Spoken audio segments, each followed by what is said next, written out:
how to make your Instagram account private from public.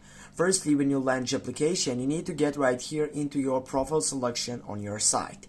Then you need to tap on the three dots on your right upper side and select settings on the first session. When you get right there, as you can see here, you have many different options. You need to choose the fourth one, which is privacy. Just go for it.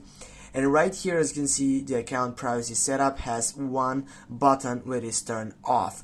If you turn on this button, you're gonna take off your account on a private session. Just go turn on that button and it says business accounts can be private. Now what you need to do simply, as you can read on that description, says that you need firstly to switch back to a personal account.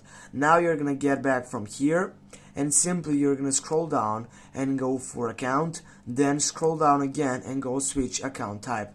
Go for personal account to take up and get the full site. Go switch to personal account with that red blind setup. Just go for it and then wait to get up to the full segment of that selection.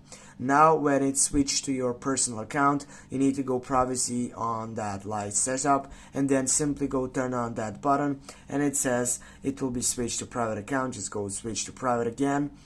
And right now, guys, as you can see, we have done it and we have got our private account set up on our Instagram profile.